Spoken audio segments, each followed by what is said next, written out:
Hai teman-teman, Assalamualaikum warahmatullahi wabarakatuh. Di sini saya akan menjelaskan atau mempresentasikan hasil diskusi kelompok kami yang berjudul Perubahan Metode Akuntansi dan Koreksi Kesalahan dengan dosen pengampu Dr. Randes Abedegani Bakarang MM. Di sini kami dari kelompok 5 dengan beranggota 5 orang, yaitu yang pertama saya sendiri, Raki Kaifah Rahmianwardi, yang kedua Iksan Samana, ketiga Cantika Sari Islami, keempat Amelia Sarbanan, dan kelima Rifa Aldiviana. Kepada pemateri selanjutnya, saya persilakan. Halo semuanya, perkenalkan nama saya Iksan Samanda dari kelompok 5. Nah, hari ini pembahasan yang akan saya bawa hari ini yaitu perubahan dalam metode akuntansi dan jumlah koreksi. Di bagian perubahan dalam metode akuntansi, kami akan membahas perubahan dalam prinsip akuntansi, perubahan dalam taksiran-taksiran akuntansi, dan perubahan dalam kesatuan usaha. Nah, salah satu tujuan utama penyusunan laporan keuangan adalah menyediakan informasi yang relevan bagi pihak-pihak yang memerlukannya, sehingga dapat digunakan untuk melakukan analisis seperti prediksi, serta menilai kinerja dan kemampuan suatu perusahaan.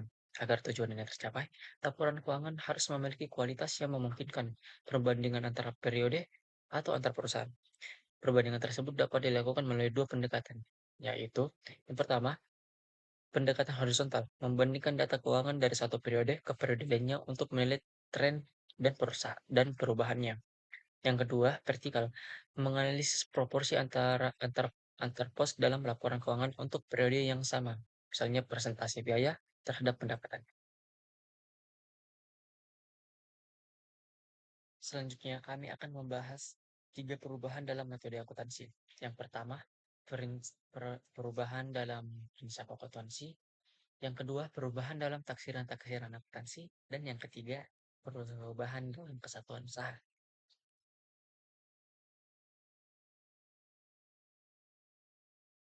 Untuk yang pertama, saya akan membahas perubahan dalam prinsip akuntansi. Perubahan dalam prinsip akuntansi ini terjadi ketika suatu perusahaan menggunakan prinsip akuntansi yang berbeda dari prinsip yang digunakan pada periode sebelumnya, namun tetap sesuai dengan standar yang berlaku. Istilah prinsip akuntansi juga mencakupi metode-metode yang digunakan dalam pelaksanaannya. Perubahan ini biasanya terjadi karena perusahaan memiliki beberapa alternatif metode yang dapat digunakan untuk menerapkan suatu prinsip akuntansi. Pemilihan metode yang berbeda seringkali dilakukan untuk menyesuaikan pelaporan keuangan dengan kebutuhan atau relevansi data yang diinginkan. Masih di perubahan dalam prinsip akuntansi, di prinsip akuntansi ada 3 pendekatan dalam melaporkan perubahan akuntansinya. Yang pertama ada pada periode berjalan, yang kedua ada berlaku urut ke belakang atau retrospektif, dan ketiga ada berlaku ke depan atau prospektif. International Accounting Standard Board atau disingkat IASB menetapkan pendekatan retrospektif sebagai metode utama untuk memastikan laporan keuangan tetap relevan dan dapat diperbandingkan. Berikutnya ada taksiran-taksiran akuntansi yang akan dijelaskan oleh saya sendiri, Cantika Sari Islami dengan NPM 235100029. Nah, perubahan taksiran ini membahas tentang beban biaya dalam akuntansi yang seringkali dialokasikan berdasarkan taksiran yang dibuat menggunakan kebijakan tertentu. Contohnya nih, seperti pembebanan kerugian piutang, lalu ada penentuan taksiran umur ekonomis aktiva tetap. Namun, pada periode berikutnya dapat ditemukan bahwa taksiran tersebut tidak lagi sesuai dengan kondisi aktual. Nah, dalam situasi ini, revisi taksiran tidak perlu dilakukan dan dampaknya dapat dicatat pada periode berjalan serta periode berikutnya tanpa mengubah catatan dan periode sebelumnya. Nah, teman-teman, sekarang Cantika akan memberikan contoh soal. Simak baik-baik ya.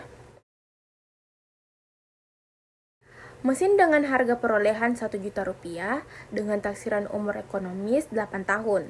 Setelah dipakai selama 5 tahun, diketahui bahwa seharusnya mesin tadi umurnya 10 tahun. Nah, teman-teman tahu tidak cara kerjanya? Yuk jawab bareng-bareng. Nah, yang pertama itu diketahui HP-nya. HP-nya itu 1 juta rupiah. Lalu ada depresiasinya 5 tahun. Jadi 5 dikali 1 juta dibagi 8. Kenapa dibagi 8? Karena itu taksiran umur ekonomisnya. Jadi hasilnya 625.000. Lalu ada nilai buku pada awal tahun ke-6 375.000. Dari mana ya dapat 375.000? Dari 1 juta dikurang 625.000. Karena taksiran umurnya berubah menjadi 10 tahun, maka nilai buku 375.000 akan dibebankan dalam waktu 5 tahun, yaitu tahun ke-6 sampai tahun ke-10. Jadi beban depresiasi tiap tahun selama sisa umur mesin sebesar 375.000 dibagi 5 hasilnya 75.000.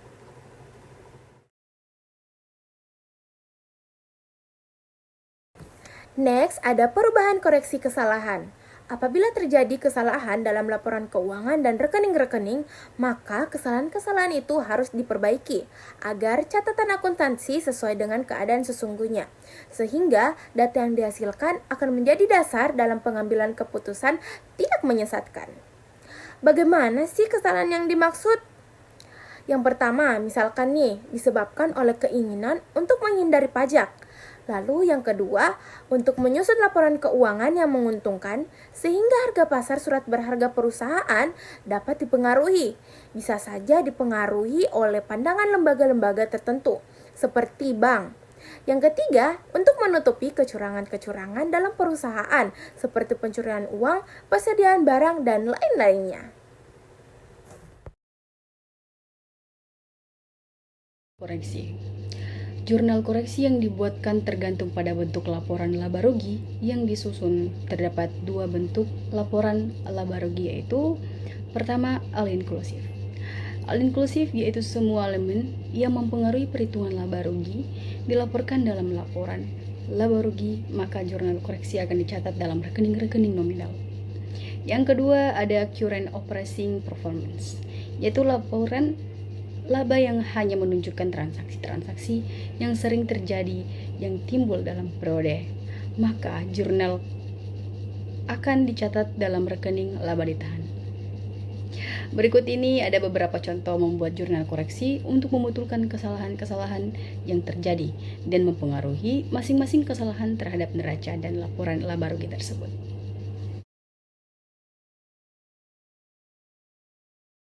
Pertama, kesalahan pada persediaan barang. Misalnya, persediaan barang tanggal 30 Desember tahun 2020 terlalu kecil sebesar 10.000. Akibat dari kesalahan terhadap neraca dalam laporan laba rugi nampak pada tabel kolom berikut. Kalian bisa lihat pada kolom tahun 2020 laporan laba rugi harga pokok penjualan terlalu besar karena persediaan akhir terlalu kecil, maka laba bersih terlalu kecil juga. Tabel pada neraca 2020, aktiva terlalu kecil karena persediaan terlalu besar, maka laba ditahan juga terlalu kecil. Pada kolom berikut, tahun 2021, laporan laba rugi harga pokok penjualan terlalu kecil, maka laba bersih juga terlalu besar. Neraca pada tahun 2021 sudah benar karena kesalahan pada tahun 2020 dibenarkan pada kesalahan pada tahun 2021. Jurnal koreksi untuk memutulkan kesalahan seperti ini. Persediaan barang 10.000, koreksi-koreksi laba ditahan tahun-tahun lalu atau laba ditahan itu sebesar 10.000. Kedua, ada kesalahan dalam pembelian dan persediaan barang. Misalnya, barang-barang seharga 20.000 yang dibeli tahun 2020 baru dicatat dalam tahun 2021. Barang-barang tersebut tidak termasuk dalam perhitungan persediaan akhir tahun 2020. Akibat dari kesalahan ini terhadap neraca dan laporan laba rugi pada tabel kolom berikut ini. Teman-teman, kalian bisa lihat pada tahun 2020 laporan laba rugi harga pokok penjualan benar karena pembelian terlalu kecil diimbangi dengan persediaan akhir yang terlalu kecil. Laba bersih benar. Pada tahun 2020 neraca, aktiva dan hutang terlalu kecil. Laba ditahan benar. Pada kolom 2021 laporan laba rugi harga pokok penjualan benar. Karena pembelian terlalu besar diimbangi dengan persediaan awal yang terlalu kecil. Neraca pada tahun 2021, aktiva hutang sudah benar. Kesalahan pada tahun 2020 dibenarkan oleh kesalahan tahun 2021. Jurnal koreksi untuk membetulkan kesalahan yaitu persediaan 20.000 dan pembelian juga 20.000.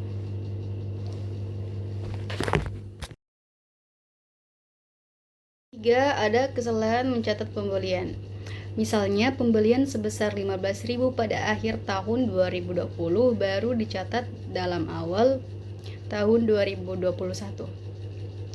Akibat dari kesalahan ini terhadap neraca dan laporan laba rugi nampak pada tabel kolom berikut yang bisa kalian lihat. Tahun 2020 laporan laba rugi harga pokok penjualan terlalu kecil karena pembelian terlalu kecil, maka laba bersih terlalu besar. Tahun 2020 neraca aktiva benar tapi utang terlalu kecil, laba ditahan terlalu besar. Pada kolom di bawahnya ada tabel 2021 laporan laba rugi HPP penjualan terlalu besar karena pembelian terlalu besar. Laba ditahan terlalu kecil. Neraca pada tahun 2021 sudah benar karena kesalahan tahun 2020 sudah dibetulkan oleh kesalahan tahun 2021. Jurnal koreksi untuk membetulkan kesalahan koreksi laba tahun-tahun lalu atau laba tidak ditahan sebesar 15.000 dan pembelian 15.000. Assalamualaikum warahmatullahi wabarakatuh. Perkenalkan, nama saya Amelia Sarbanan, NPM 2351006 dari kelompok 5. Di sini saya akan menjelaskan tentang kesalahan mencatat penjualan barang. Misalnya, penjualan barang seharga Rp35.000 pada akhir Desember tahun 2020 baru dicatat pada tahun 2021 karena barangnya sudah dikirim pada akhir tahun 2020. Maka neraca dan laporan laba rugi sebagai berikut. Nah, laporan laba rugi pada tahun 2020 yaitu penjualan terlalu kecil atau laba bersih terlalu kecil. Neraca pada tahun 2020 aktiva terlalu kecil karena piutang tidak dicatat dan laba tidak dibagi terlalu kecil. Selanjutnya, laporan laba rugi pada tahun 2021 penjualan terlalu besar dan laba bersih terlalu besar. Atau neraca pada tahun 2021 neraca benar karena kesalahan tahun 2020 sudah dibetulkan oleh kesalahan tahun 2021 dan sekarang itu kita ke jurnal koreksinya.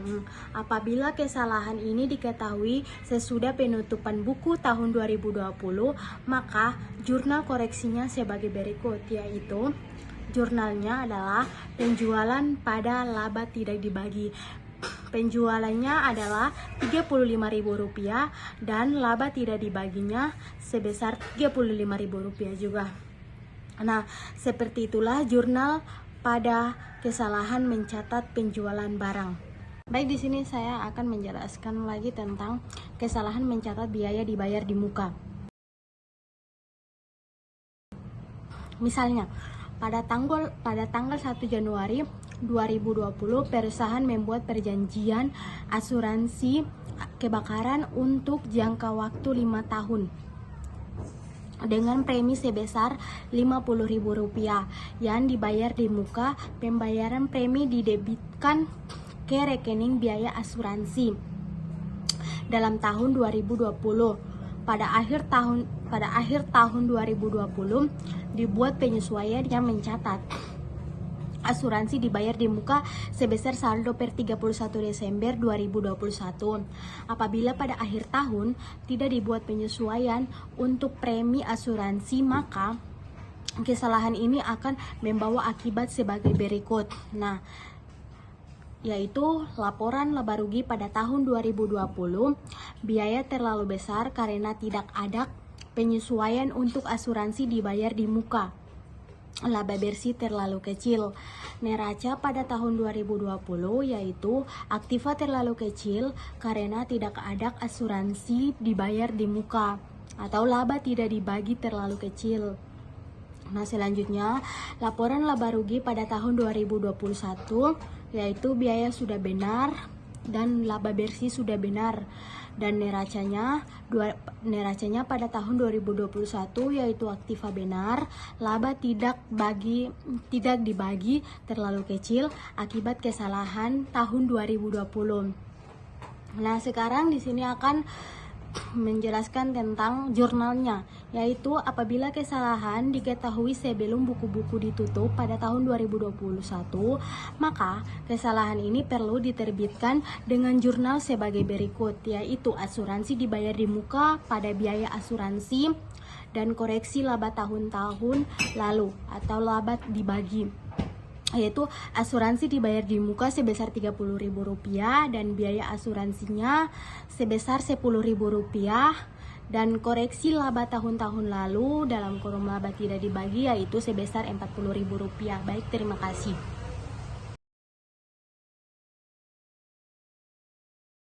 Kembali laporan keuangan tahun-tahun lalu teori. Yang pertama, kadang-kadang diinginkan untuk menyusun kembali laporan keuangan tahun-tahun lalu dengan merubah pos-pos yang salah dengan koreksi yang dibuat. Penyusunan kembali ini diperlukan jika akan dilakukan analisa perbandingan laporan keuangan dari beberapa periode yang berurutan. Untuk memudahkan penyusunan laporan yang sudah dibetulkan, biasanya disusun neraca lajur dengan kolom-kolom sebagai berikut, yaitu ada 3. Yang pertama, neraca atau laporan laba rugi sebelum koreksi. Kedua, jurnal koreksi. Ketiga, neraca atau laporan laba rugi sesudah koreksi. Masing-masing kolom di atas dibagi lagi menjadi 2 kolom, yaitu ada debit dan kredit. Dari neraca lajur ini dapat disusun neraca dan laporan laba rugi dengan lebih mudah. Oke, sekian dari kelompok kami dan terima kasih untuk partisipasi teman-temannya. Sekian dari presentasi kelompok kami. Terima kasih untuk partisipasi teman-teman yang sudah mendengarkan. Jangan lupa di like, komen. Oke teman-teman, thank you, see you, dah.